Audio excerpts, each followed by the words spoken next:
This is the future.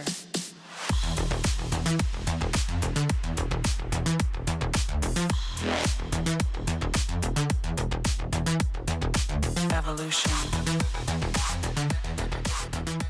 So I was going to make a LACERA video, but I ended up halting that video because of its new variant, the CETI LACERA. One of the rewards you can get now on the Scarlet Spear event, a blade and whip weapon that packs a lot of status chance and a decent amount of critical stats. The question now is it all worth the Scarlet credits we grind from this event? Well, I'll be straight honest with you guys. This LACERA variant is very nasty. The fact about melee weapon right now is, when it got decent status and critical stats, then it can potentially be a top tier weapon. Not all though, but when it comes to CETI LACERA, it's definitely on my top list of best weapons in the game right now. Its status chance can go beyond 100%. Its critical can constantly boost its damage. And the fact that it has innate electricity, means that we can mod it for radiation or corrosive, or even stick with electricity for crowd control and just add another element like viral. That's another thing. Viral also works very well with this weapon, not only because it has high slash damage, but its defiled Snapdragon stance has 100% chance to proc. The Claws of the Drake combo can proc slash on its 4th hit, while the Heart of Naga combo can proc slash on the 2nd hit, and the last 360-degree attack. For the build, you only need one former to make this weapon powerful. Just add a V polarity for either Condition Overload or Blood Rush, and you are good to go. Now, this type of build is generally for those armored enemies, infested,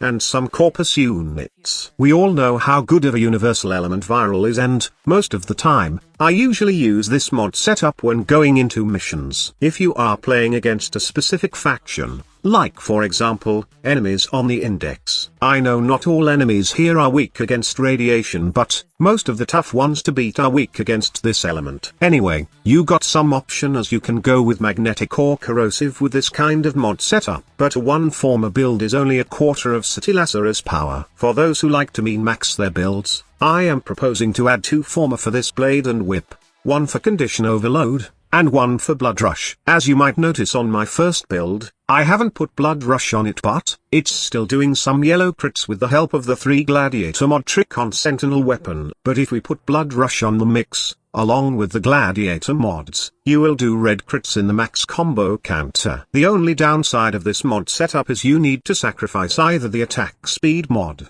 or the combo retention mod. In my case, I sacrifice drifting contact since I can easily build up my combo to the max now, with the help of attack speed and range. Melee focus frames like Inaros can add Naraman power spike if you want to maintain your combo count. In the end, take this guide as a reference. Don't follow it blindly and tune your build to your playstyle. So is it worth getting then? You bet it is. It's really good for general gameplays, like if you want to beat up a bunch of Grineer or Oregon units in a long endurance runs. It's also a better weapon for those who just started playing the game.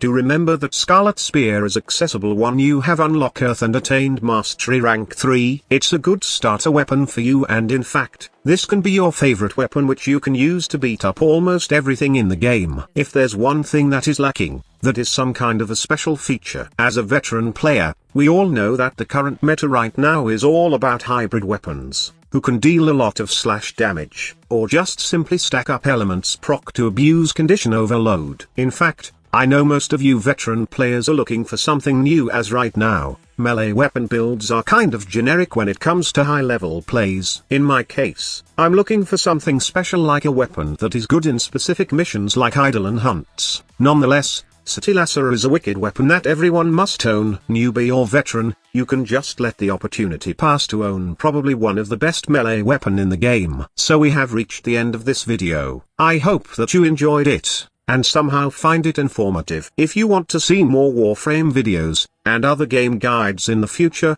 be sure to subscribe and ring that bell button to get notified on our latest uploads. Next stop, the new Scarlet Spear Augment and the new Basso weapon. Thank you so much for watching. Squad Leader signing off.